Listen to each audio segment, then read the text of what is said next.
Hello, everybody. Good afternoon, and welcome to the sixth, can you believe it? Yes, wave to the fans, installment of Breaking Bread. This is our 10-part series that explores the shared and disparate experiences of local migrant communities, emphasizing shared elements, especially the element of food, thus breaking bread, family, tradition, trauma, and exchange. And to watch previous programs in this series, you can find all of the pre-recorded installments at the McLean County Museum of History's YouTube page.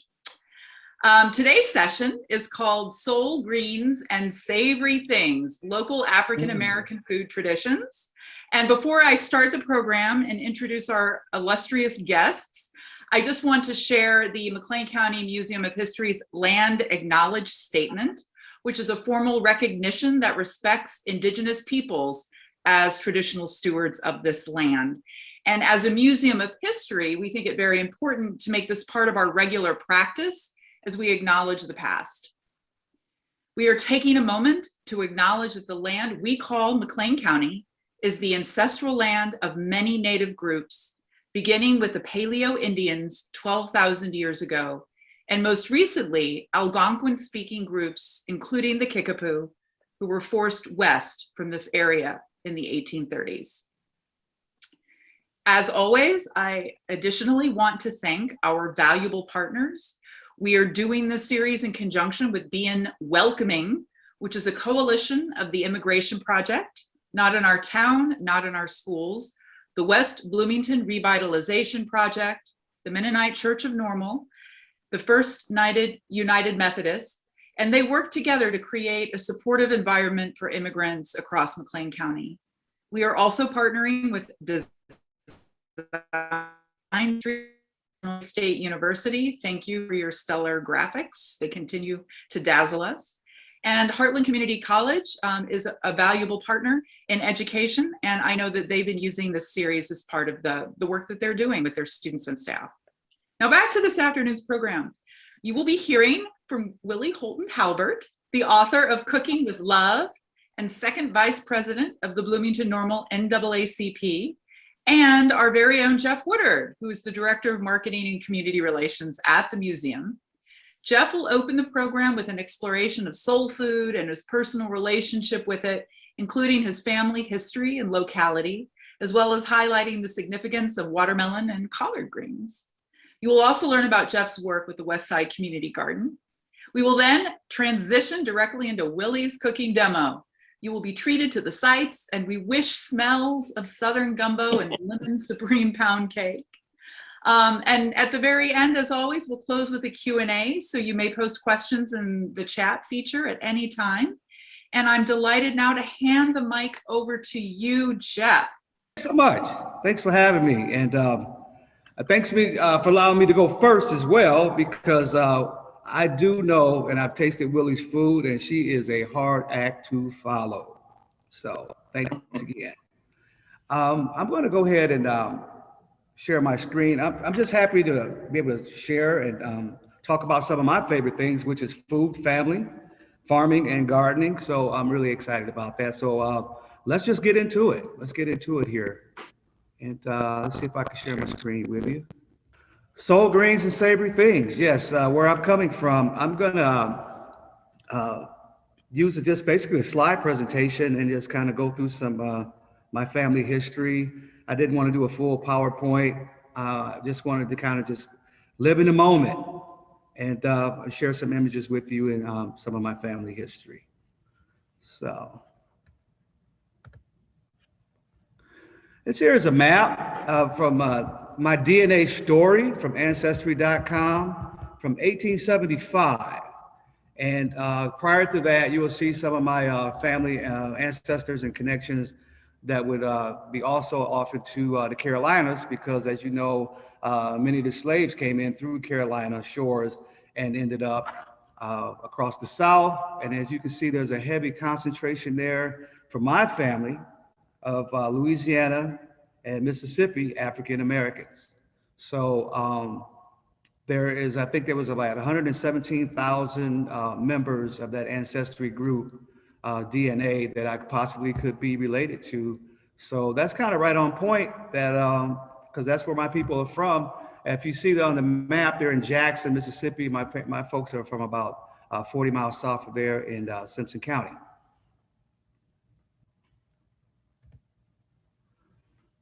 This is an aerial view of Google Earth of the Woodard, Eunice Woodard and Ardell Woodard family estate. At one time, it was about 300 acres. Right now, it's about 187. My grandparents had 19 kids. So the heirs of this property, I think, ended up being around 16, each of 9-acre plots. So what you see here is basically probably 3/4 of that 187 acres. My sister's right there in the middle, south of the pond. I got my uncle on the left, and north of there, there's other plots and family members living there. And what is not shown on this map is a brother that just moved from Colorado, and he has 2 cabins there, and a brother from California who has a vacation home of sorts just off of the road, and it's not shown here. And also, there's a family legacy center, heritage center, that is actually under construction that you don't see here. My grandparents, they basically farmed about 300 acres until my grandfather passed in 1967. They farmed cotton, sweet potatoes, corn, peas, cucumbers, watermelon, and other crops, including sugar cane, which they also made cane syrup. And of course, they raised chickens, hogs, and processed beef. And I remember a story that's been passed down, and my dad shared with me that they would sit around these wooden benches at the house and have a dinner, and everything would be there. And my grandfather would proudly say, everything on this table came from this land, except for the salt. So I really enjoy hearing that. And we visited in the summer times, and we go down and help with chores. Sometimes our family, parents would just take us there and drop us off, and we would have to work. And I actually got to pick cotton one time, did not like it. But I'm glad I had that experience. And also the irony of that is we would go down and we would pack up all this food that my grandparents would have, and we'd be having all this food in the car, but we'd be coming back from Mississippi, and my dad would be stopping at these restaurants. You know, it's about access, right? He would stop at these restaurants in the 60s, and we'd be looking out the window, the 6 kids, and wait and see what he's gonna bring out. And he'd come out empty-handed. And that would happen again and again and again. And I remember one time that happened, he went in, stopped somewhere around Memphis, and they finally let him take something out because, you know, blacks could take food away, but they just couldn't eat inside. And he brought out this big bunch of white bags, and it had tomato burgers in them. And, you know, tomato burger is basically a burger, you know, Willie knows something about that, with just a slice of tomato and mayonnaise. And I don't even like mayonnaise, but I tell you, that was the best tomato burger I've ever had in my life, and I remember it to this day. So, you know, it's again about access and the experience with food. So that's a little bit about my family. And some few images of the land, what we're looking at currently today. There's not much farming going on, just a couple of cousins who have cattle, and we raise fish and that kind of thing. And we have about 42 fruit trees on the land. So that's land on my mom's side, and that was actually a sharecropper's cabin, and it's still there in central Mississippi. So, what is soul? This image to me epitomizes soul culture, right? Image represents African roots, but also Africans uprooted from the South in search of the warmer suns, right? And these are people who actually are basically descendants of the Great Migration. And they were forced to leave the land that they knew, just like my parents did. The image for me, I wanted to use this image because it also, with this movement, the close mixing of bodies and different hues speak of rhythms, heat, intimacy, and self-dignity. And that is what soul food is to me, a celebration of life. Soul food is about restoring that dignity surrounding African Americans' cuisine and culture. So I thought I wanted to share that with you. That's a vendor table in the South. Typically, you're going to see your little bit in the corner up there is your sweet potato and your tomatoes, which is one of my favorites, and watermelons, right? And you know, we're constantly involved in dispelling myths and negative images about soul food as being unhealthy, the remnants of slavery, and so forth and so on, especially during the 60s. A lot of that came about, just full of negative stereotypes.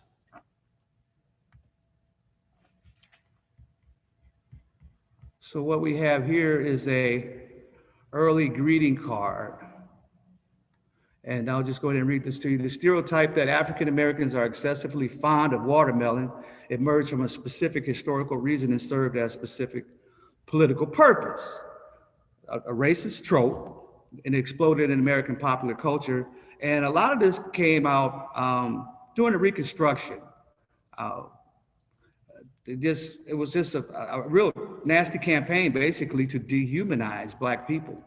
And this was basically an example of weaponization of food, using food. American popular culture becoming so pervasive that its historical origin became obscure. But I mean, you had people doing blackface and such, and whites used the stereotype to denigrate Black people, to take something they were using to further their own freedom and make it an object of ridicule. So then what, right?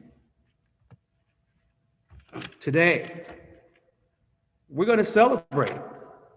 We're going to celebrate, and we're going to change the image, the negative images of our foods, and be proud of what we do. That's one of my cousins, and his dad is they do watermelons, and they call them the Keys melons, and they're well known. A lot of times they do yellow meat melons, and people just go crazy over them. And I just think that's just fascinating how we've been able to turn that whole negative stereotype around today, and even passing this on to young people. Again,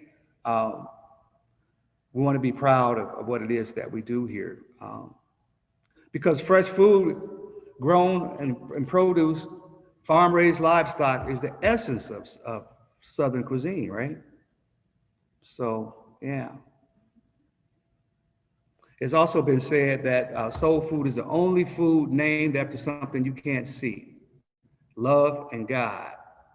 And that's from a culinary historian and author of The Cooking Gene, Michael Twitty. There's a photo there. That's right there in Mississippi. That's my uncle. He just turned 82 years old. And that's my son about 10 years ago. Sharing a moment together around cold watermelon. There's nothing wrong with that. That's my mom. That's my mom. She is where I learned a lot of my cooking history from. She taught me how to cook. And, we came up in the South, my parents did, and they moved to Rockford.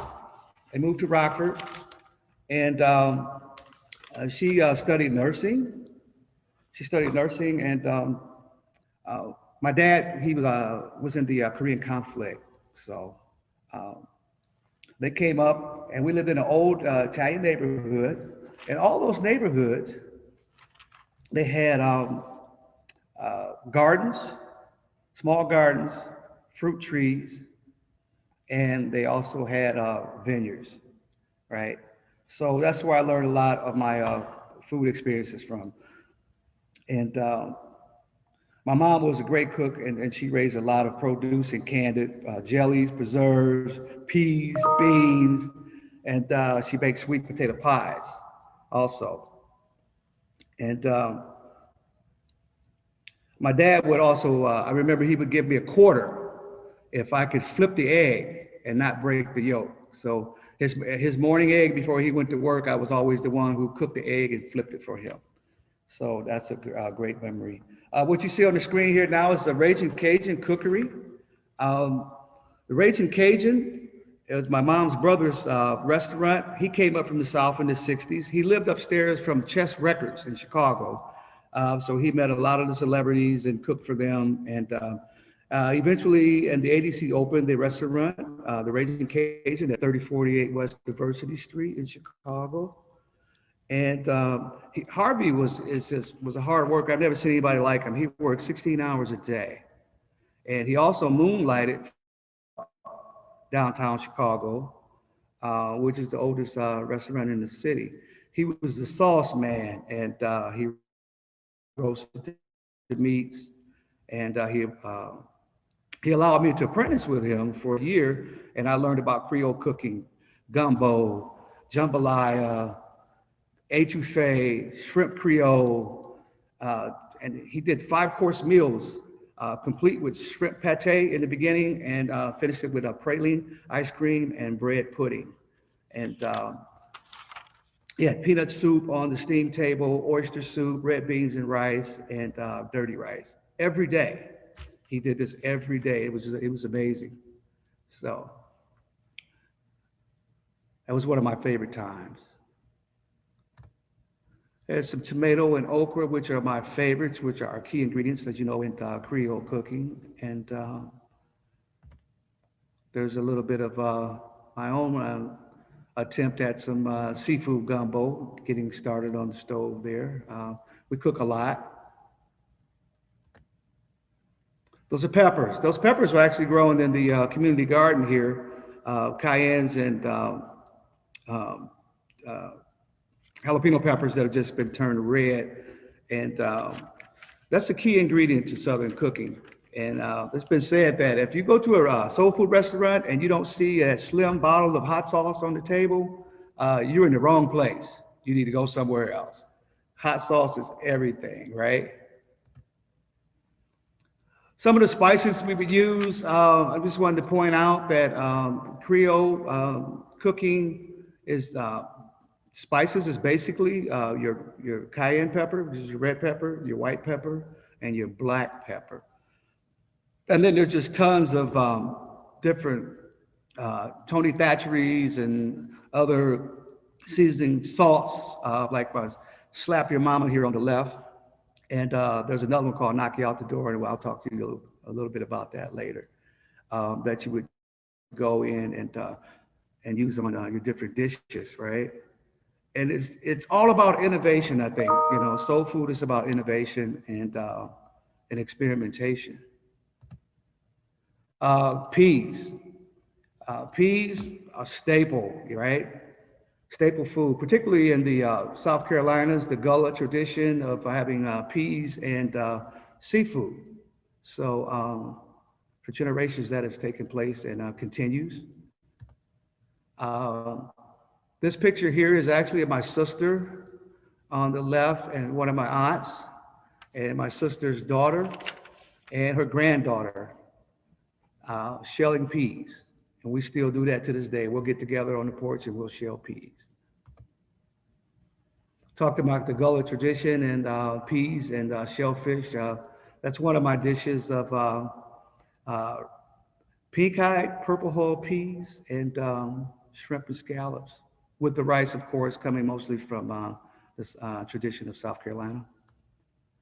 This one here, I wanted to share this with you because it kind of speaks to the staple of soul food, where you will have a type of bean, some type of fried fish or seafood, and your sweet potato over there, and rice, and your peppers.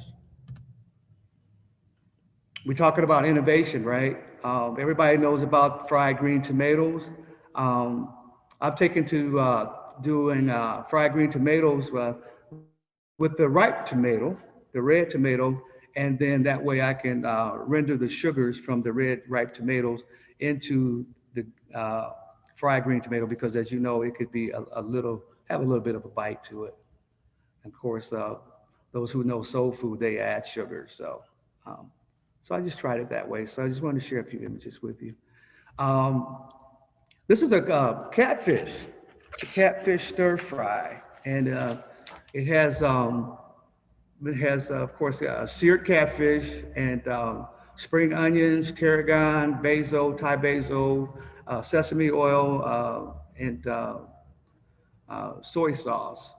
And kind of a light fare, and kind of getting away from fried food. So it's here, I don't know if you can see it that well, but it's kind of a homage to my Uncle Harvey and his oyster soup. He made this a silky oyster soup, and I've taken that recipe and created some other dishes. This here is actually a duck chowder. So, and everyone knows about the shrimp and grits, with your hot sauce. So, okay, where we go here. So Julie mentioned the Westside Community Garden. I actually started working in the garden about 12 years ago.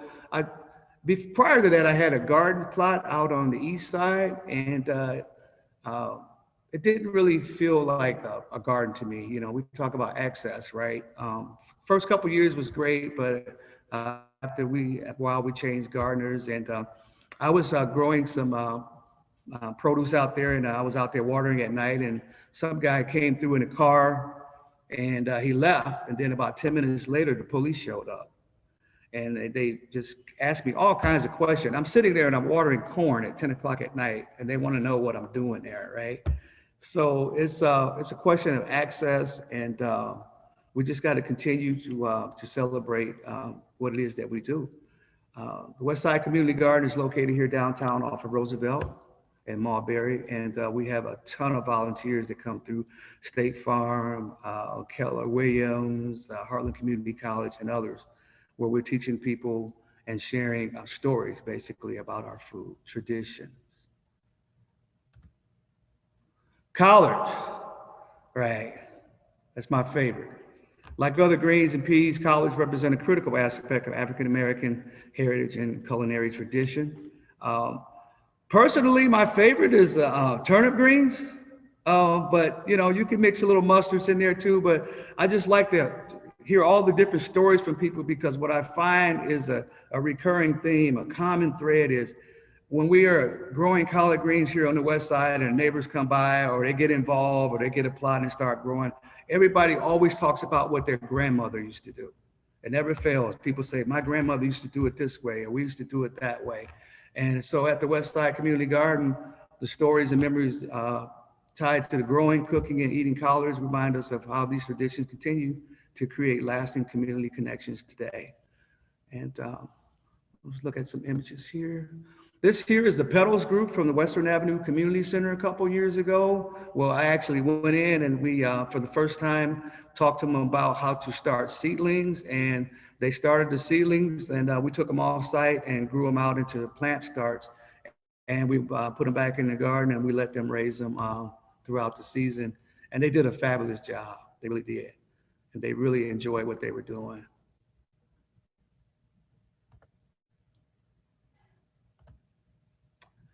This picture here is actually two of Wayman's first ladies, and they were growing greens and actually taking them, and then they would give them away at church. So we've got all different people from all walks of life doing all different kinds of things. We've had chefs, we've had people with disabilities, people involved in organizations, or just single people in the neighborhood that just like to grow and eat fresh food, because that's what soul food is, it's fresh produce. Yeah, there's some turnip greens there. And some looks like potatoes. Yeah. This lady here, she got her introduction to collard greens earlier last year during the pandemic, and we hope to get her back so she can start growing her own. So she promised me, so I told her I'm going to put her out here so she'll come back. But we had a really nice time sharing stories about greens. Again, people from all walks of life. This is here at Human Resources at the city of Bloomington, getting the fresh loaded greens from the community garden. That's one of my favorite pictures, actually. There's our Hannah Johnson from the Education Department. Again, this is a fabulous series. We just want to recognize you here. She also works in the garden for us. That photo and this one here is also credit from the Pantograph. I believe they're both photos by Dave Praber. This gentleman here, he just showed up one day. He's a neighbor, and he wanted to learn how to do gardening, and he said it helps him with his anxiety. So here we're teaching him how to do straw bale gardening. Some of our produce. The mission of Westside Garden, of course, is to provide healthy food access and teach others the skill of garden, and of course to revive memories. We do a lot of that. People are reviving memories and removing the negative stereotypes associated with food, gardening, and farming. I have a clip here. I'm going to set this up. This is from the Come and Get It Oral History Project. That was a closing program for the Come and Get It, the McDonaldization of Food exhibit, curated by Robert Dirks, and we had a potluck at First Christian Church in Bloomington in 2009. And I'll see if I get this to play for you. I'll share it with you. Some fun stories. I didn't come with a story, but I just keep hearing about these greens. And I thought I'd talk a little bit about the greens. Your name, sir? My name is Jeff Woodard, and I'm here with my daughters, Angela and Ariel. You know, sometimes I just wonder about this, how people just really get interested in just a simple vegetable. It's greens, but everybody's got their own way of doing it. And who makes good greens? And what's better, mustards or collards or turnips? And I've got my own garden, so I do a little bit of each. But, you know, of course, I look back and I says, well, you know, collards are from the cabbage family at kale. It goes back to Roman times. And then, so if I fast forward to like the 1800s, for my family, the blacks in the South would, of course, have them in the field, and then somehow they made their way into the kitchen. And that we always talked about, people always say, yeah, you know, we're eating pork and we're genetically, you know, predisposed to eating this pork and stuff and scraps because that's what slave masters gave to slaves. Well, I got to give Greg some credit, Greg Koo some credit, because he gave me the ham bone that went into the collard greens. So, Master Greg. Yeah, so Master Greg, gee, so I would have to say that the scraps have really, really improved since because in fact, it was a premium ham bone, and because I was a little disappointed. I talked to Greg about this ham bone because it's like, you know, I mean, it was so meaty. I think this gentleman even said it was bits of ham in there because it was so lean. And I was a little disappointed because I'm used to all of this fat, you know, you know, to just ooze out and flavor my greens and stuff. But my mom made them a different way. And back in the past, you know, we would just, you know, we would boil greens for hours, and then we figured out, you know, we're boiling all the vitamins stuff out of it. And then because after that, you'd have to drink the pot liquor. You know, you'd have pot liquor and the cornbread, dip that in there. So, today what we'll do is we'll start off with. Instead of the fat, we'll start off with some olive oil and dice some onions and a little bit of garlic, and get that going in the pan, saute it, and then you put the greens, after you wash the greens and cut them up, and you put the greens right on top. You don't want to add any liquor, you know, any water, excuse me, to the dish unless you necessarily have to, because you want this to sweat the liquids from the greens itself, the leaves, to sweat out. And that does that fairly well. And you just have to watch them and make sure they don't stick. And then that's when the fun starts, because everybody's like, oh, I put vinegar in mine. Which today, I try to keep it simple and try to keep it. Greg's a purist, so I was like, I was going to use some smoked turkey. And he's like, no, I got this ham hock, man. You got to put this in here. So it turned out wonderful. But then the fun part comes, well, I like a little dry red pepper in mine, or I like vinegar. So I put a little bit of apple vinegar in there. Just a hint of brown sugar and some regular pepper. And then I've got this stuff from Natchez, Mississippi called Knock You Out the Door Seasoning. And it's all just it's a seasoning salt, but this guy makes it in Natchez, Mississippi in his home. And he goes around to the stores in central Mississippi and he sells it. And that's where I get it from. And I've got orders backed up from people. When you go home, you get me some of this. And so, yeah, it's kind of intrigues me about these different dishes and how we're, predisposed to liking the different dishes. That just fascinated me. I mean, that potluck was awesome. People from all walks of life, and they brought dishes in and shared their stories. And I thought when I was putting the presentation together, I would probably show a picture of those greens, but I remember that the only photo I had is that was an empty pot. Because after the potluck, there was nothing left. From the hot water cornbread, everything was gone. Yeah, it's just fascinating. Michael Twitty, the food historian, he's the author of The Cooking Gene. I'll talk about him. He says about Southern food versus soul food is that one is flavored with oppression and the other with liberation. And I truly believe that because there's been a lot of different challenges along the way for us to contain or maintain tradition when it comes to food and being victims of weaponization of food and the whole idea of access, right? And then the brighter part is that we're teaching young people and they're learning I'm learning from my parents, and the parents, they learn from their parents, and we're carrying on the tradition, and there's a lot of innovation going on. And with that, I think I've got something I want to share with you here. There we go. Vegan collard greens. This is courtesy of my nephew, Chef Casey Cartwell, and he's from Illinois, but he's currently living in Los Angeles. And his credentials include celebrity clients like Kanye West and more. And we're talking about healthy eating, so I thought I'd show an example of another version of collards. Vegan style.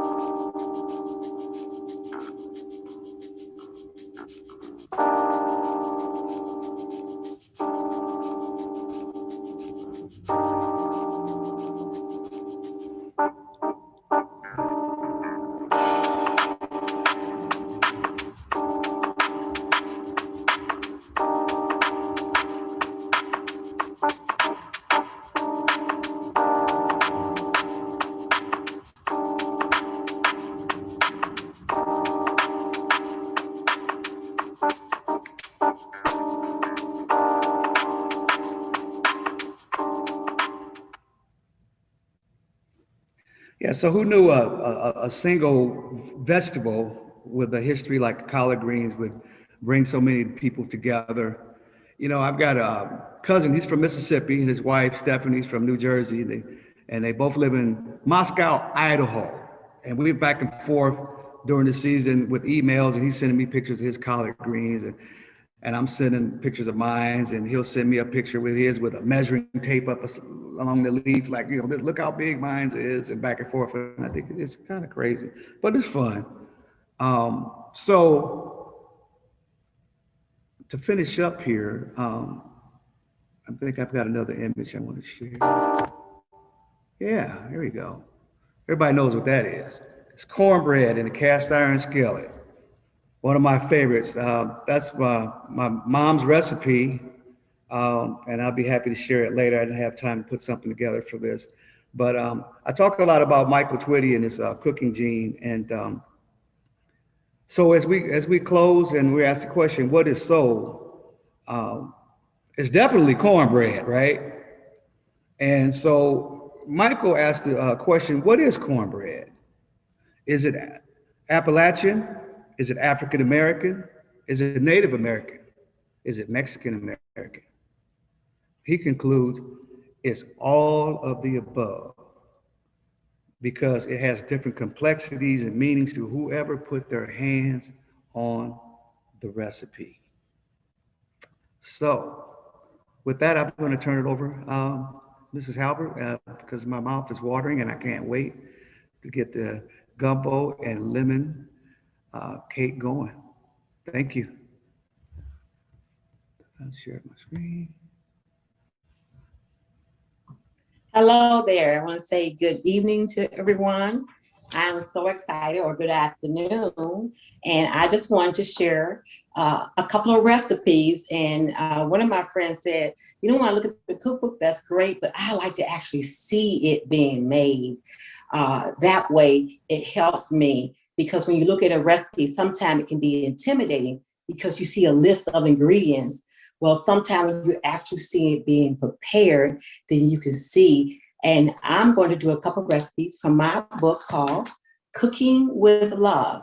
And the title was easy for me to come up with because when I cook with love.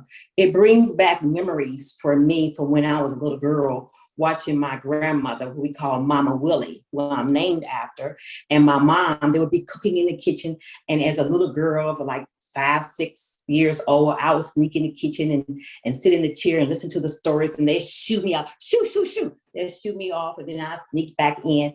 And I did that for years, till finally my mom invited me into the kitchen and allowed me to start cooking.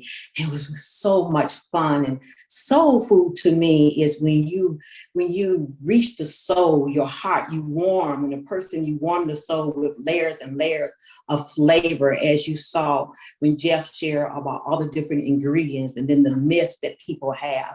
But there's nothing like taking fresh ingredients and blend them together to make a wonderful dish. So that's where Cooking with Love come from. It's a combination of my favorite recipes that people ask for all the time. And I love cooking and preparing and taking something and bringing it together and making a beautiful dish. But I enjoy more watching people eat and hearing their I have a great granddaughter, when she tastes something, she goes, after every bite. And then I know it's good, it passed the test. So we're gonna get right into it because I don't want to delay the time. And we're gonna take it to gumbo, which is a Southern dish. And it's made, there's various ways that you can make it. Some people use a little bit of the more red paste, or tomato paste. I use more of the gravy, and which is called the roux, and you'll hear about the roux now. Enjoy.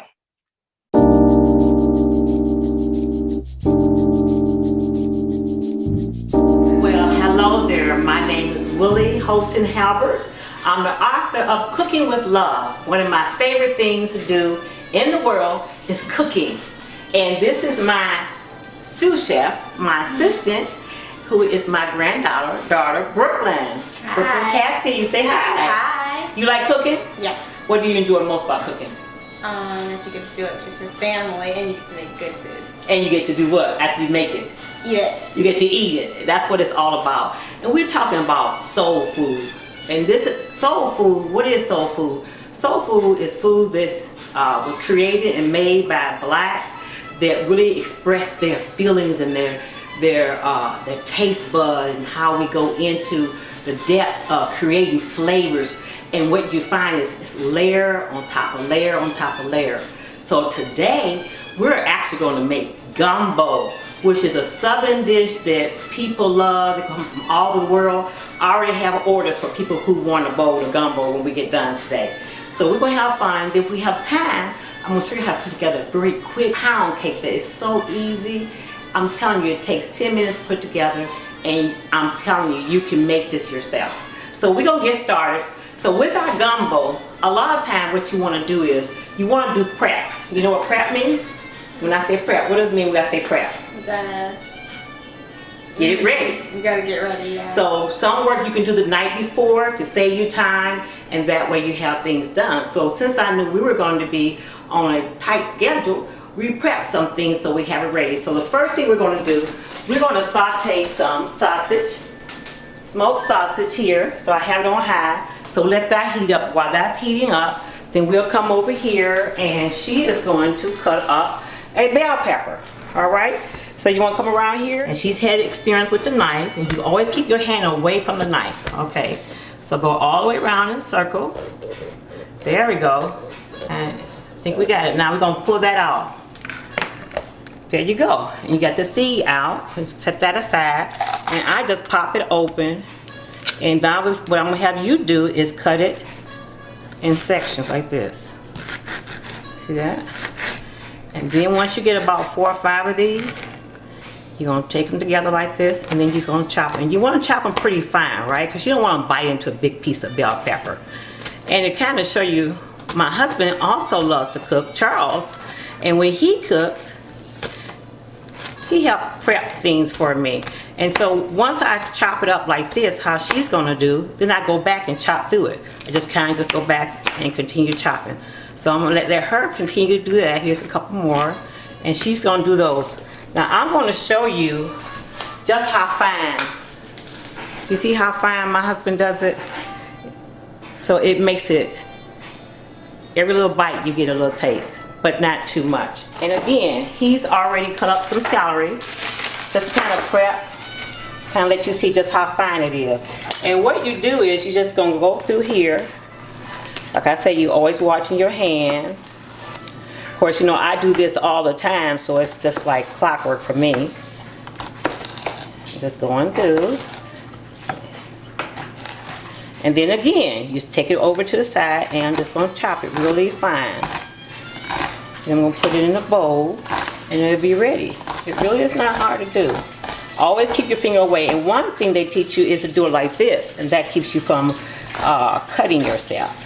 You've seen those cooking shows, and you're like, oh, I nicked myself. Well, you can avoid doing that. So if you see, I just do so many down, and then I go back through it and cut it. And all this, it just adds the flavor to your food. And it's something about cooking, and my book is called Cooking with Love, because the most important thing about cooking is to put love into it. When I'm cooking, I'm thinking about the people that I'm cooking for, the people that I love, whether it's family or friends. I go back through this here and chop more, or even I may be cooking for an organization, and I just take my time. You see how I'm making it real fine. So that way, as you eat, you get the layers of food, and you don't get any one thing that bursts too much in your face. Then we want the green onion, which is next. So as you can see, I'm just kind of going through. I've already cleaned my veggies, so they already clean. And then I'm going to chop in. These are green onions. So all these recipes that I'm showing you today, they're in my cookbook, Cooking with Love. And as you can see, once you get the prep work done, this is going to go so much faster. You hear the sizzling over here, so I'm coming over. I smoked sausage, and I'm gently tossing it over. You see the pretty caramelization that you're getting? That's going to add so much flavor onto that. So, as you can see, this is about ready to come out. Let that, I'm gonna turn my eye off here so it won't overcook. I'm gonna get a paper towel.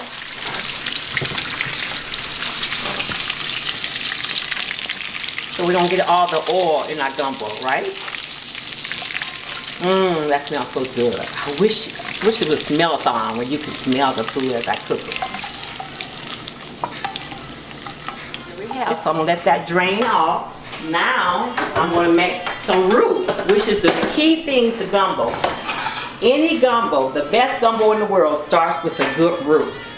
So I'm going to take a stick of margarine and Pam. I'm just going to spray the bottom of it. This is a half a cup. A whole stick equals a half a cup. And I use margarine because this has no cholesterol in it. I'm going to let this melt. And then I'm going to add a half a cup of flour. The key is when you're making a roux, which is like a gravy, another word for a gravy would be a roux, and whether you make it a white roux or a brown, we're making a brown gravy type. So I'm going to let it saute and simmer to get to the color, the exact color brown that I want. If I was making like some pasta, and I wanted a sauce, then I can make my roux, but I won't let it get as brown. Then I would add heavy cream to it.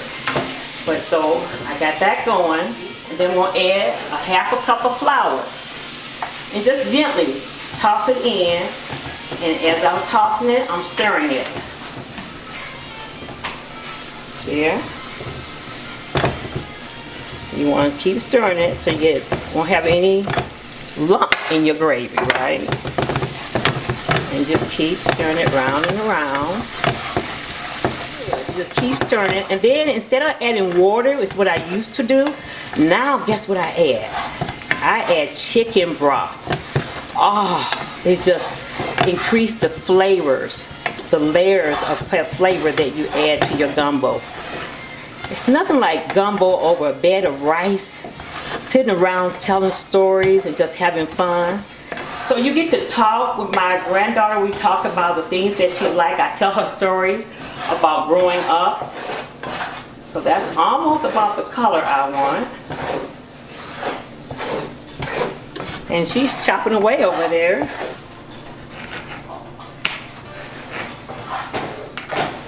It's always good when you cook, invite your children to get involved.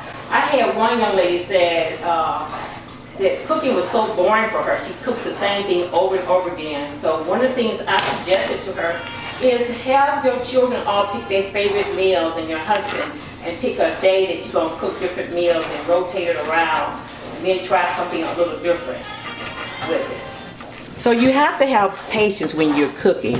It doesn't take a long time. Most meals you can make within a half an hour, but you want to take the time to stir and to allow the flavors to absorb in to your roux, because that is what's going to make all the difference in the world. So now I'm going to start adding, so you want to slowly, and kind of stir as you go. And you see how it starts bubbling over here. So there we go. Let this just kind of simmer a little bit. Then we'll come over here.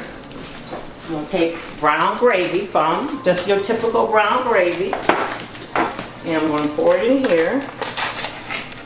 Again, instead of water, I'm going to use chicken broth. It makes a difference. So I'm stirring this up. I'm going to add that in.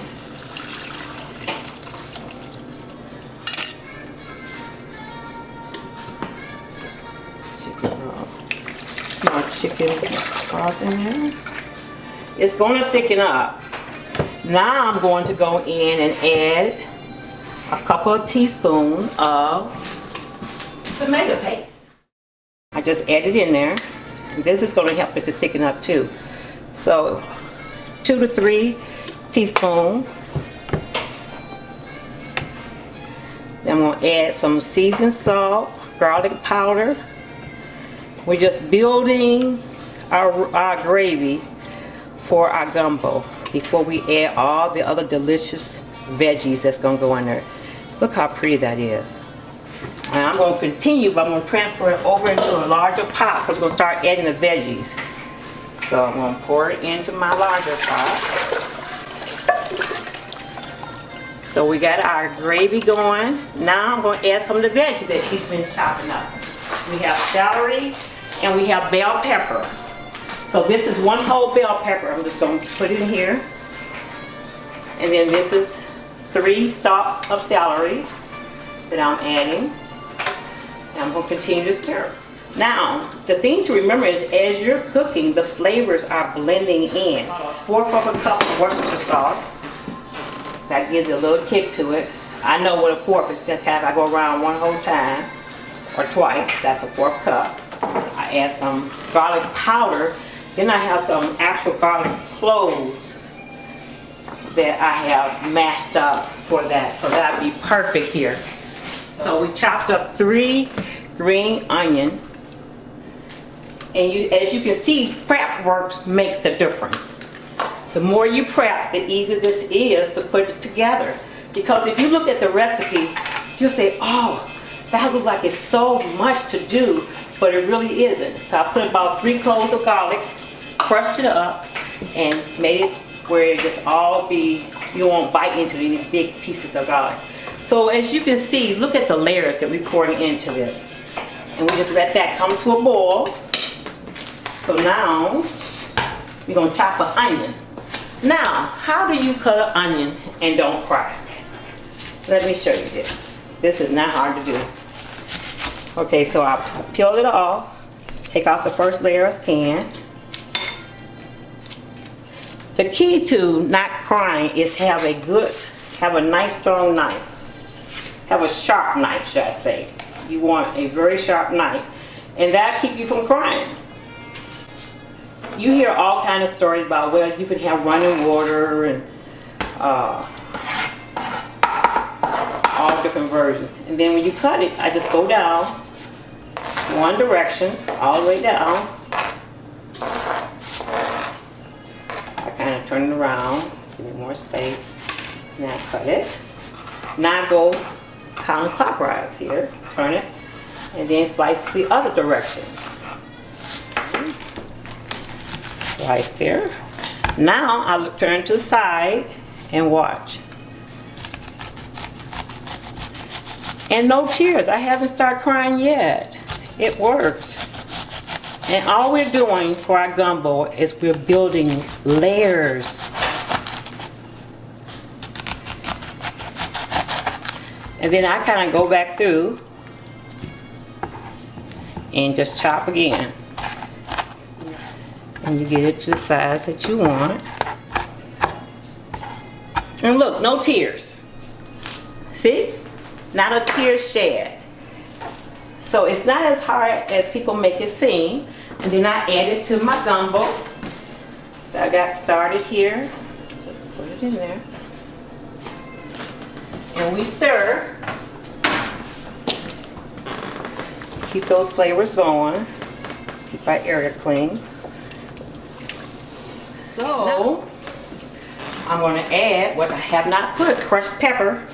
We say a teaspoon, but depends on how spicy you like yours. I don't make mine too spicy because I know that some people don't like it real spicy. But I always make sure it have a little kick, kind of sneaks up on you. But then I'm going to have my granddaughter taste and see what she say, blow on it. How it tastes. Good. You can have the rest of it. Now this is where we start building our layers, but there's one thing that I add that is optional. You don't have to, but it really intensifies the flavor.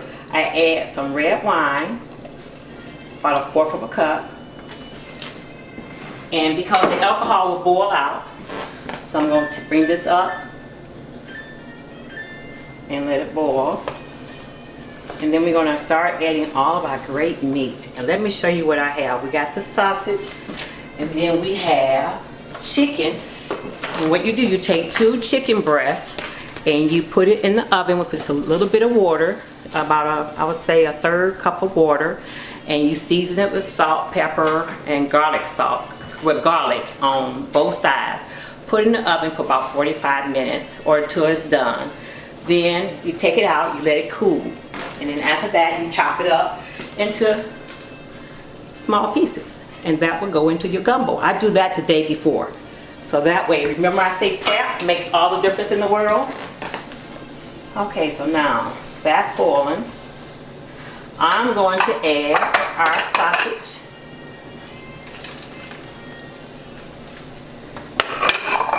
Now I'm going to add the chicken. Look at all that chicken. You see it's starting to grow. Wow. Look at that. I can see it's getting a little thick here, so I'm going to add a little bit more chicken broth. Add a little bit. Because we still got a lot of meat to put in here. So we have that done. And I'm just going to let that simmer a little bit. And we're going to get some other meat. Watch this.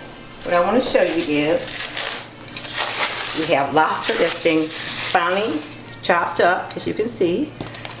We have crab meat. This is Alaskan king crab. The real deal, not that artificial.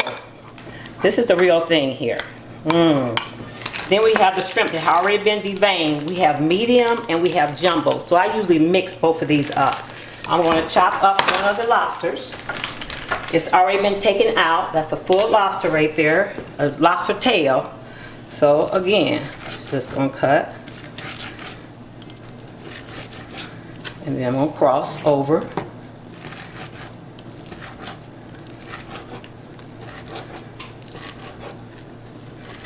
See, it really is not that hard, is it? You could do this. Each one of you can make this dish.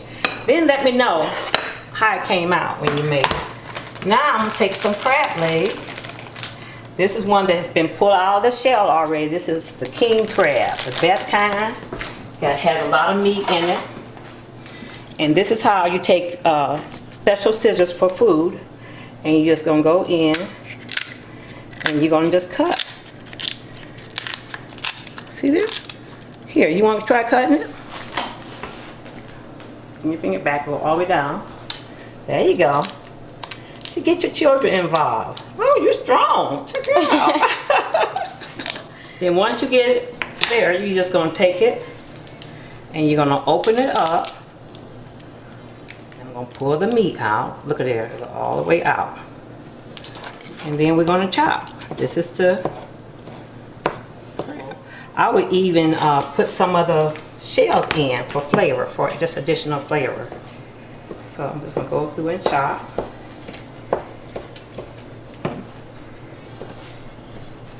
Okay, so I'm gonna allow you to pour this into the gumbo mix and stir it up.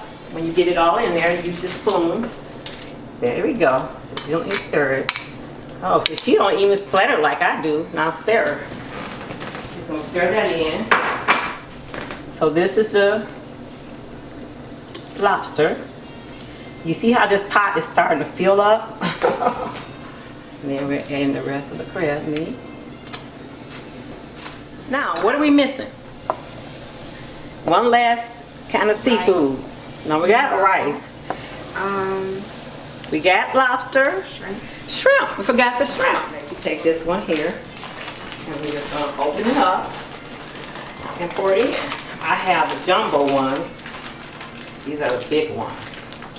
And then we got medium ones. I kind of mix it up. There we go. Look how, remember how a pot looked? Now look at it. It is full to the rim. Nothing but delicious food. So now we're gonna allow this to cook for about 10 minutes. And it's gumbo. And look at your sauce. I'm gonna taste it one more time. Mmm. Oh, that's so good. Oh my God. That's delicious. Mmm. Got that, just a ting of a kick. And this gonna surprise you, but just a tad bit of cilantro, not much. You see, just a few leaves. A lot of people say I had a big event where I cooked all my food that's in my cookbook, invited all my friends over to taste it. Like, oh, this is so good. Oh, this is so good. And one of the young ladies said, I cannot stand cilantro. I said, really? You know that gumbo you said that was so delicious? She said, yeah. I said, it had cilantro in it.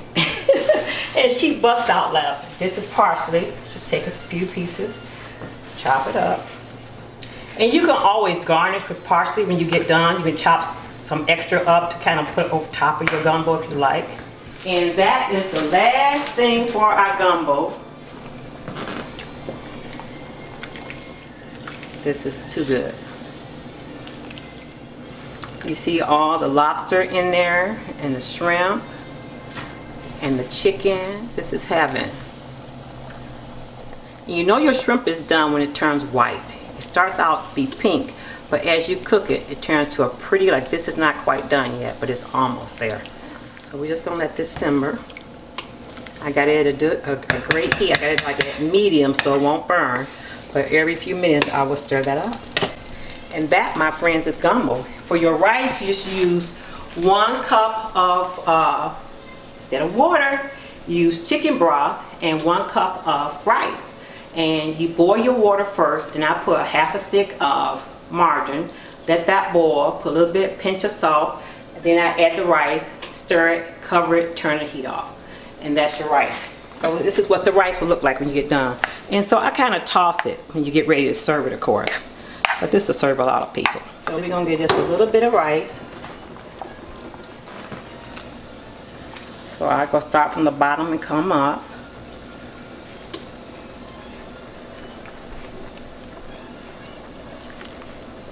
I'm gonna do a little scoop because I can't wait any longer. What you think? Good. Delicious. So I'm gonna turn this off now because it's done. Remember I said 10 minutes. You never want to overcook your shrimp. And you know it's overcooked if it's rubbery. Now I'm going to taste a bite.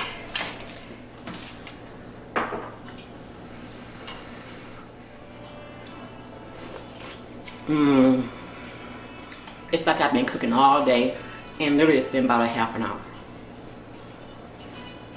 And that, my friend, is Southern gumbo. So the best part of cooking gumbo is seeing my granddaughter and the people I love. She could not stop eating. Is it that good? It's really good. So it's nothing like cooking gumbo and adding all the layers and layers of love. That's what cooking is. It's cooking with love. Thinking of your family and your friends, putting flavors together, a little bit of this, a little bit of that, and voila, you come up with delicious gumbo that is good for the soul. It warms your heart and your spirit and have you coming back for more. But don't eat too much, because guess what? We're gonna make a lemon supreme pound cake like you've never seen before. It is so delicious. So watch this, and I want you to time how long it takes. This is the easiest pound cake, all homemade. Watch and enjoy. First thing I always do is I spray my bundt pan here, and then I dust it with flour. And I've already got pre-cut liners, wax paper that I cut. I just put it underneath and I traced it. And then I just sit it right in here, in the center there. So that way your cake will come right out. And we're gonna use 3 sticks of, we're gonna use 1 stick of butter and 2 sticks of margarine. And then we'll put it right in our mixer. So that was the butter, that's one. Give that to her, and my sous chef is gonna put that in the trash for me. So we're cleaning as we go. And then I'll put another. Now we adding the margarine. So it's 2 margarine and 1 butter, 1 stick. Now we're gonna add 3 cups of sugar. And you do not preheat the oven. Very important for this pound cake. Most cakes and cookies, you preheat the oven. For this one, you do not. Put it in there. As you can tell, because I have cooked so much, I know what a half a teaspoon looks like in my palm of my hand. But there we go. And now we want to add our flavor. We use extract, vanilla, and lemon. So we're going to use 1 teaspoon of vanilla and 3, because this is a lemon supreme pound cake, we're going to add 3 teaspoons of lemon. 1, 2, 3. There we go. Put my lid back on, and now I'm just going to mix this for about 30 seconds.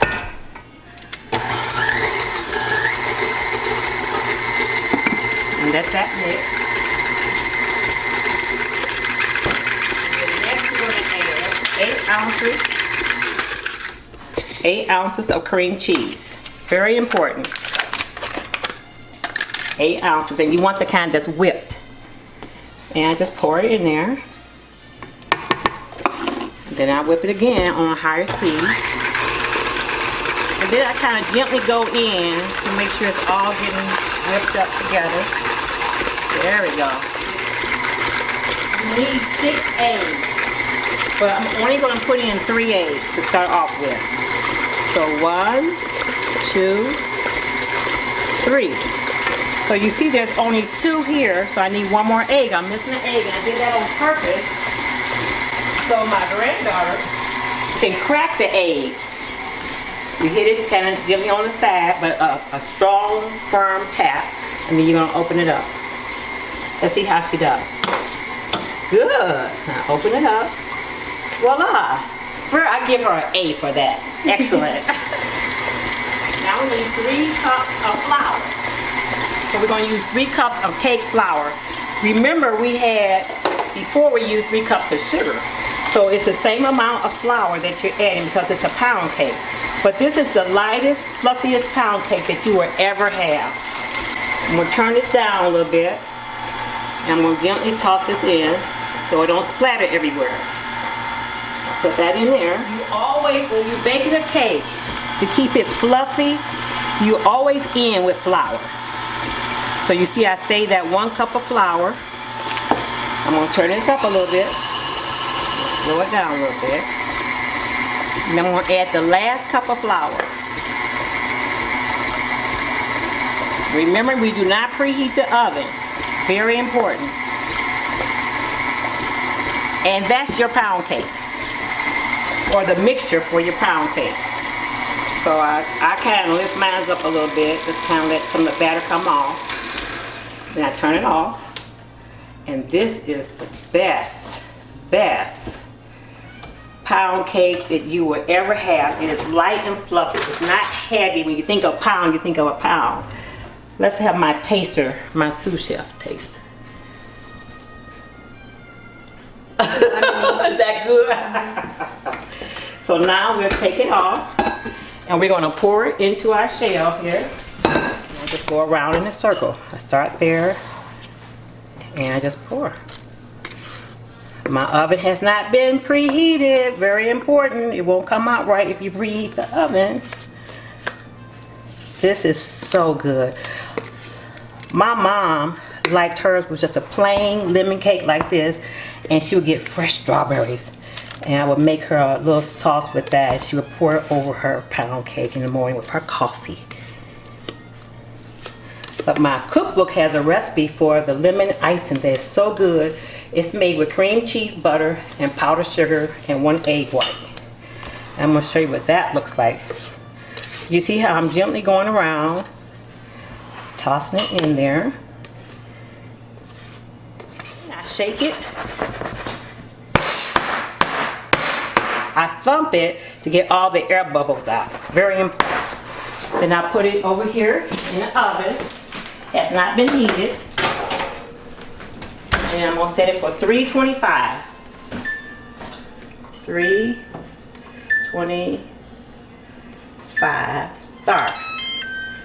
And you see it's gonna start at 100 and work its way up to 325. So it takes 90 minutes, so an hour and a half. Now this one has been iced already.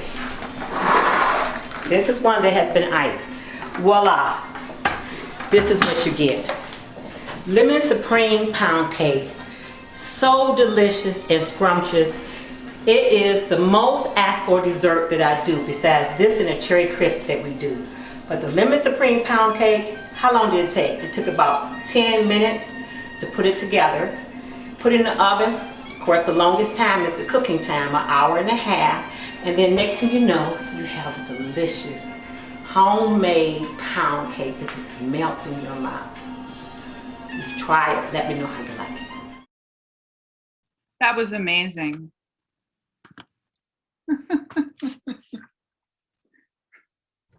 Wow. Oh my goodness.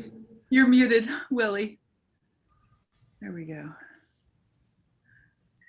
You know, It makes you hungry. Everybody wants to go out. I And know. get And honestly, I made gumbo with a homemade roux for the first time a few months ago, and I didn't let it get that dark, beautiful brown. That was my mistake. You know, it just because if you don't have the right roux, the rest of it, it's not as good. Very true. Very true. And another thing that I didn't mention is one reason too, you want to really stir it to cook all the flour out, so it won't have that weird taste to it. Right, right. It was beautiful. And I like the idea of adding the broth, the chicken broth. Yes. So smart. Well, everybody. I think that takes the longest. Yeah.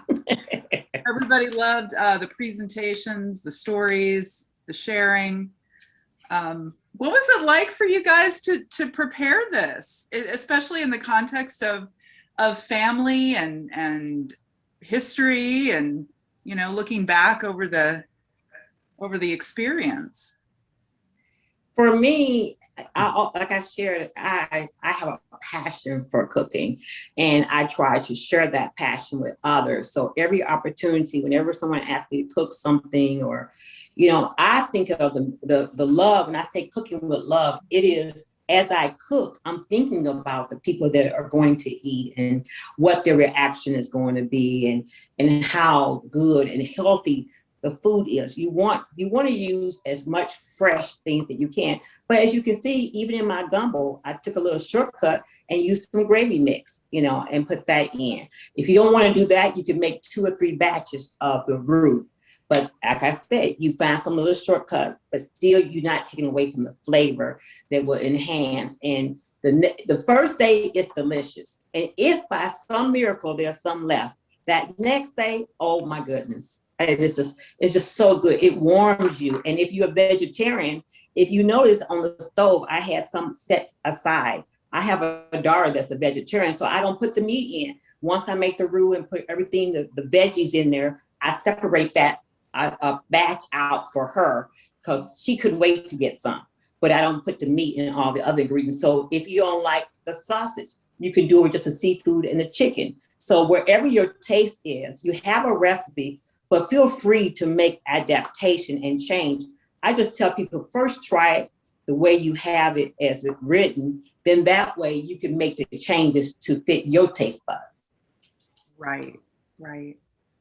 And that reminds me of something both of you talked about too, which is that it's not so much that there's this separate, secret pile of recipes that African Americans have used over time, or that soul food is. It's that it's taking a whole history of food, yes, and reinventing it and adding and changing and adjusting and demonstrating that you can create, right? Right. Above and beyond, right, what's come before.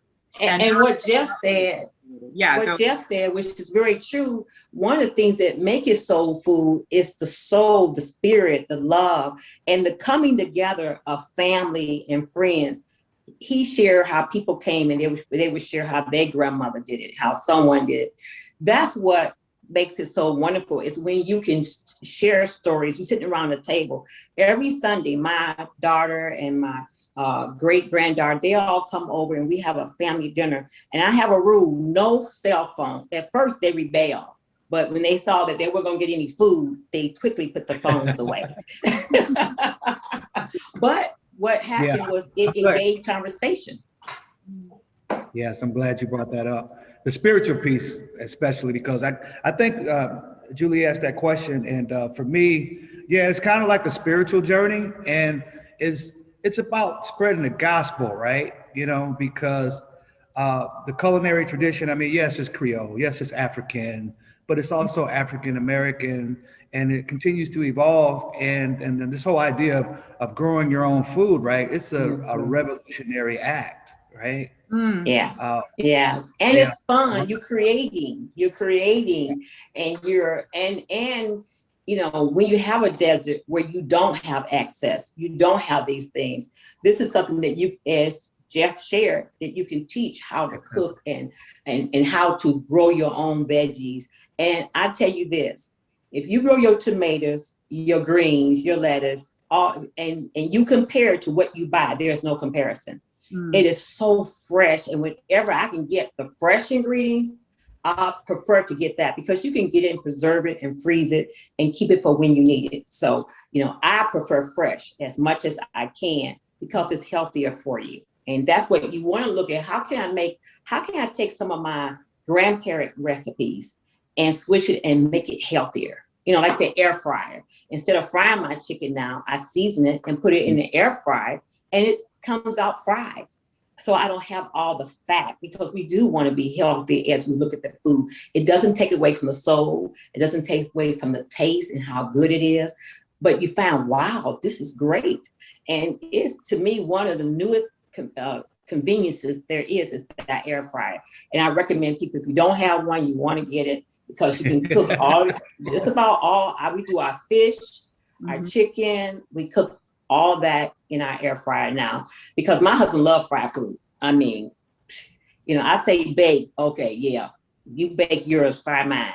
But now the air fryer he loves. So, that's a happy compromise, because we want to be healthy in how we eat and how we care for ourselves. People say, I'm surprised that you don't weigh a ton with all the food you cook, but I cook healthy. I really care about my health and other people's health. So you can have a delicious bowl of gumbo. It's about 250 calories.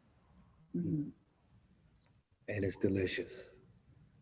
Yes. And as you can tell, there's different forms of gumbo. Mine was a gravy mix, and I did use some tomato paste, but if you want more of a red, that red paste, you can add more to that. Mhm. And in my cookbook, because I know as you look, you say, well, she's just putting stuff in there. How much seasoned salt? How much? In my cookbook, I do tell you 2 teaspoons. And with the broth, you start with 2 cups of broth, and you add, if it gets too thick, then you add more broth to it. So you probably end up somewhere around 3 to 4 cups. Because as you saw, I kept adding because I saw it was not the consistency. Because what you want it to be not too loose, because it's going to thicken up. The more you stir it and cook it, it would get thicker. It would thicken more. Right, that makes sense. David Hurst is wondering if the lobster and crab were cooked before you added them to the roux. No, you do not cook any of the seafood. You want it all to be fresh. You know, I get it. I try to get, you know, from the market if I can. Mm-hmm. And, you know, I prep it the day before usually, or early that morning, and then I cut it up, but it's all fresh and it's not cooked. And when you put it, that's why I say when you put it in there, you do that very last, the seafood last, and only for about 10 minutes, and it's done. Mm-hmm. Yay. Very good. Very good. Yeah, Willie, I saw how you did the pinch in the palm with the teaspoon. And yeah, I learned that from my uncle as well. And that's kind of one of the things I struggle with in terms of interpreting what I do for people, because I really don't use a lot of recipes. I don't. Right. And so when I was doing my cookbook, I had to, because I do pinch and know how much to put in it, I had to stop and make it like 4 or 5 times to really measure, to give people accurate measurements. Because, and that's why I share, taste your food as you cook. You can't, if you put too much salt in your food, you can't take it out. Mm-hmm. So you start with a pinch, just with a little bit. You crushed pepper, cayenne pepper, wherever you use, start with a little and then taste it. If it's not spicy enough for you, you can always add, but you can't take away. Right. Anything else to add? No, I just would like to hear back from people if they try the recipes and what their experience. I know a friend of mine, Mike Matika, he made the gumbo and shared it with me on Facebook. And I was like, it looked just like mine. I can't tell the difference. So, you know, it makes it fun, and it brings people, food brings people together. Yep. It is a common way of communicating. I don't care where you go in the world. That's the common denominator that brings us together in love. And it's a celebration of life. Yes, yes. And thanking God for family, for coming together, for sharing with one another. It makes it. I'm so glad that you all are doing this series, because it is a way to bring people together and to share our culture with one another. And being able to do that is kind of symbolic of making the roux, because it's all about the roux, right? And it takes time. You have to massage that. And caress that into bring it into and take your time. Take your time. You know, everything in our world now is so instant. We want gratification now. But when you take that time and you build those flavors, it is the most gratifying thing when you taste that final result. Yeah, it's like building relationships. Mm-hmm. Yes, absolutely. Yeah, and I like your statement too earlier too, Jeff, about how it's growing your own food is a revolutionary act, right? Yeah, it is. Yeah, it really is. Yeah.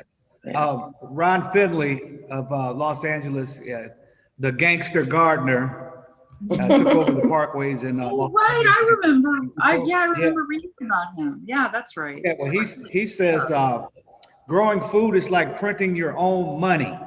Yeah, and I like that. Yes, I like that too. I like that too. Aww.